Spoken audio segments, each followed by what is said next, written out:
ఫైల్లోకి వెళ్ళి న్యూ తీసుకుంటున్నాను, blank presentation. Okay, blank presentation తీసుకున్నప్పుడు డిఫాల్ట్ గా మనకి ఈ స్లైడ్ వస్తుందండి. చూడండి, సో ఈ స్లైడ్స్ చూసారా, ఇది టైటిల్ స్లైడ్. టోటల్ మనకి 9 స్లైడ్స్ ఉంటాయి. టైటిల్ స్లైడ్ తో పాటు చూడండి టైటిల్ అండ్ కంటెంట్ స్లైడ్ ఉంది.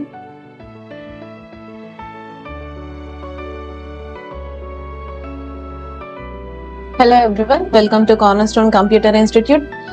ఈ రోజు మనం ఏం చేస్తున్నామంటే ప్రీవియస్ క్లాస్ లో స్లైడ్స్ గురించి ఎక్స్ప్లెయిన్ చేసుకున్నాం కాబట్టి దాని కింద ఉన్న ఆప్షన్స్ మనం చూద్దాం. చూడండి, డూప్లికేట్ సెలెక్టెడ్ స్లైడ్స్ అని చూపిస్తున్నాను కదా. డూప్లికేట్ సెలెక్టెడ్ స్లైడ్స్ అంటే మనం తీసుకున్న స్లైడ్ ఏదైతే ఉందో ఇలా మనం మ్యాటర్ యాడ్ చేసుకున్నాం అనుకోండి. ఇప్పుడు నేను ఏం చేస్తాను, ప్రీవియస్ గా నేను ఏం చేశానంటే ఒక స్లైడ్ ని డూప్లికేట్ చేశాను అనమాట. చూడండి, డూప్లికేట్ అని క్లిక్ చేస్తే ఏమైందంటే సేమ్ స్లైడ్ నెక్స్ట్ కి వచ్చేసింది. అంటే ఏం కంటెంట్ రాయనప్పుడు మనం డూప్లికేట్ చేస్తే నెక్స్ట్ స్లైడ్ కి వచ్చేస్తుంది. అదే కంటెంట్ రాసిన తర్వాత డూప్లికేట్ చేస్తే చూడండి సేమ్ కంటెంట్ ఇలా కాపీ అవుతుంది అనమాట. సో స్లైడ్స్ ని కాపీ చేయడానికి మనం డూప్లికేట్ స్లైడ్ ని యూజ్ చేస్తాం. చూడండి, అవి కూడా న్యూ స్లైడ్ లో డూప్లికేట్ సెలెక్టెడ్ స్లైడ్స్ అని ఉంది. ఇక్కడ మనం జస్ట్ స్లైడ్ మీద రైట్ క్లిక్ చేసినప్పుడు డూప్లికేట్ స్లైడ్ అనే వస్తుంది. అంటే ఒక్క స్లైడ్ మాత్రమే డూప్లికేట్ అవుతుంది. ఇక్కడ న్యూ స్లైడ్ లో తీసుకున్నట్లయితే డూప్లికేట్ సెలెక్టెడ్ స్లైడ్స్ అని ఉంది. అంటే మల్టిపుల్ స్లైడ్స్ ని మనం డూప్లికేట్ చేయగలుగుతాం అనమాట. అలా నేను ఏం చేస్తానంటే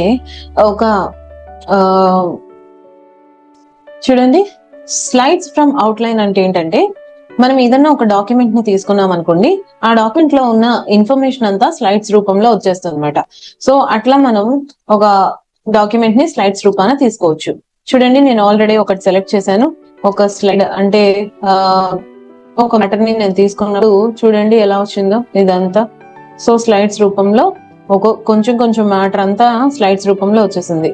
రైట్, చూడండి స్లైడ్స్ గా డివైడ్ అయింది. Okay okay fine. Next reuse slides అంటే రీయూజ్ చేసుకోవాలనుకున్నప్పుడు అది ఏంటంటే సేవ్ అయిపోతుంది అనమాట ఆటోమేటిక్ గా. సో మనం మళ్ళీ ఆ స్లైడ్స్ ని యూజ్ చేసుకోవచ్చు అనమాట. లైక్ చూడండి, టైటిల్ అండ్ టెక్స్ట్ అని యూజ్ చేసుకున్నాం కదా. మనం ఇక్కడ ఏం యాడ్ చేసాం, టైటిల్ అండ్ టెక్స్ట్. సో అది మళ్ళీ వచ్చేసింది అనమాట. ఇట్లా మనం ఏ స్లైడ్ నైనా మనం డిఫాల్ట్ గా ఏదైనా తయారు చేసుకున్నప్పుడు దాన్ని కూడా మనం యాడ్ చేసుకోవచ్చు అనమాట. ఆ స్లైడ్ ని మళ్ళీ యూజ్ చేసుకునే విధంగా రీయూజ్ స్లైడ్ యూజ్ అవుతుంది. అలాగే నెక్స్ట్ చూడండి, లేఅవుట్ అంటే ఏంటంటే ఈ థీమ్స్ అనమాట, ఇది స్లైడ్ లేఅవుట్స్. నెక్స్ట్ రీసెట్ అంటే ఏంటంటే మనం ఏదైనా చేంజెస్ చేసినప్పుడు మళ్ళీ బ్యాక్ టు నార్మల్ చేసుకోవడానికి రీసెట్ యూజ్ చేస్తాం.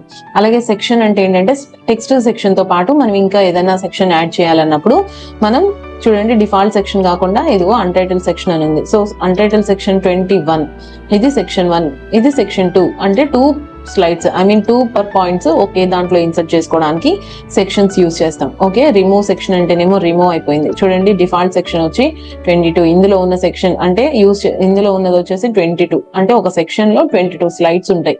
సో ఆ సెక్షన్ లో మనము చేసుకోవచ్చు. అండ్ మల్టిపుల్ పవర్ పాయింట్స్ ఇలా సెక్షన్స్ వైజ్ యూజ్ చేసుకోవచ్చు అనమాట. Okay, that's the today's class. Thank you so much.